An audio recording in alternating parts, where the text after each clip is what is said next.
Eh bien, écoutez, on va parler tout de suite des États-Unis et plus précisément du French American Center. Vous savez que c'est la semaine américaine à Montpellier qui se clôture ce soir. On va en parler avec l'une de ses organisatrices qui est Janet Franklin et puis Daryl Messal organise une expo. Daryl, ils sont là tous les deux.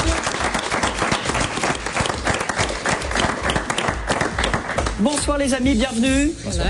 Hello, how are you? I'm very well, and you? Très bien, oui, fine. Je ne dirai pas plus. Moi, je suis auberger régulier encore. Hein.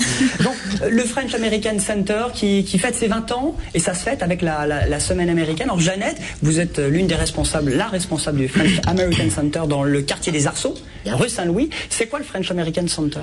Donc, nous sommes une association. Notre objectif, c'est de vraiment permettre à toutes les personnes de Montpellier et de la région de découvrir la culture anglophone en général, que ce soit anglais parce que je suis anglaise ou américain comme Daryl. Nous avons toute une équipe. Hello. L'idée, c'est justement d'aider les gens à briser les barrières, à communiquer, que ce soit en apprenant l'anglais pour les Français ou le français pour les Anglais, ou aussi en apprenant à discuter par le biais d'échanges très ouverts et très francs, à apprendre à être ouvert à l'autre. C'est pas seulement que pour les étudiants? Pas du tout, non. On a vraiment on a beaucoup de personnes retraitées. On a aussi beaucoup d'enfants qui fréquentent notre centre, et puis beaucoup d'étudiants aussi. Est-ce qu'il y a beaucoup d'Américains à Montpellier, dans la région? Oui, il y a plusieurs programmes d'échange international avec les universités américaines. Donc ça fait qu'il y a pas mal d'étudiants sur Montpellier, mais aussi beaucoup de personnes qui sont installées depuis de longues années en France, justement, comme Daryl, qui aime beaucoup notre région. Oui. Vous habitez quel coin des États-Unis? Vous êtes originaire d'où? Boston. Très bien. Moi, je connais, je situe sur la carte. C'est bien. J'étais bon en géo aussi, hein, pas forcément en anglais. Daryl, un petit mot sur votre expo, parce que l'expo se termine ce soir. Alors là, c'est le French American Center, c'est la semaine américaine, mais là, ça se déroule aux relations, la Maison des Relations Internationales à Montpellier. Oui, c'est quoi votre expo exactement? Mon expo, c'est... désolé pour mon français d'abord. Mon expo, ça représente un Américain qui a retourné à son propre pays et qui a trouvé les différences pour... bien et pas bien en même temps. Donc en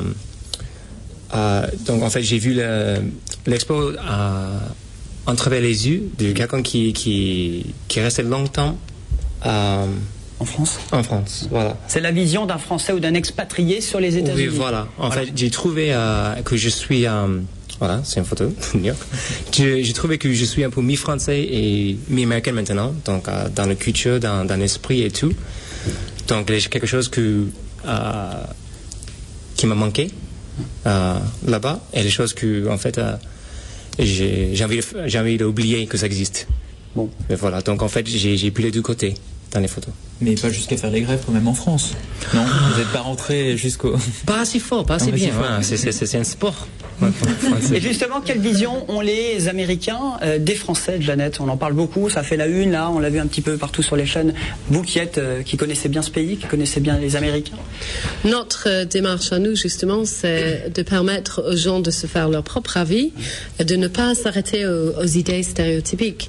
C'est vrai que les États-Unis, c'est un très grand pays avec beaucoup d'opinions différentes et beaucoup de peuples différents qui ont tous leur opinion sur la France. Elle n'en dira pas plus. Bon, un mot aussi, il y a l'expo, ça se termine ce soir. Il y a aussi un cocktail et on va faire la fête ce soir à la Maison des Relations Internationales. Avec vous? On va faire la fête, oui, on va chanter, peut-être vous allez danser. Venez danser avec nous. Pourquoi pas? C'est quoi le programme? Donc, nous proposons une soirée justement pour fêter nos 20 ans parce que c'est le début de notre 20e année avec vous à Montpellier. Et donc, pour ça, justement, on va faire un cocktail et écouter de la musique live d'un groupe anglais. Très bien, et puis on peut jeter un coup d'œil à votre expo, Dari, qui est présente jusqu'à ce soir, qui est gratuite aussi, tout comme effectivement votre concert. On termine par un autre événement, c'est un petit peu plus loin, Maison des Relations passe chez vous au French American Center. En fait, Halloween ce week-end, c'est Halloween quand même ce week-end. Oui, ça arrive vite là. Qu'est-ce qui se passe ce week-end? Ce sera grande fête dimanche, hein? Tout à fait. Une très grande fête pour les enfants, tout le monde est le bienvenu, il faut simplement se déguiser. Nous prenons très au sérieux Halloween, mais d'une manière vraiment traditionnelle, avec des jeux qui se vendent depuis des des siècles. Mais on va frapper aux portes ou ça reste juste au French American Center? Ils vont dans les On frappe rues, pour les bonbons, non? Est-ce que vous allez oser frapper à la porte de la maison hantée? C'est frapper ça, vous déjà allez au French American Center, ce Oui. sera déjà pas mal. Ça serait très bien. Ce sera oui. dimanche. Vous n'aurez même pas besoin de frapper, on vous ouvre directement. D'accord. Bon, bah voilà, on vous accueille à bras ouverts. Donc ce soir, Maison des Relations Internationales pour clore cette semaine américaine. Et puis Halloween un peu partout dans la région, hein, il y a pas mal d'animations. Merci beaucoup Jeannette. Merci beaucoup Dari d'être venu. On salue reste avec nous, les Américains veulent tous partir. Hein.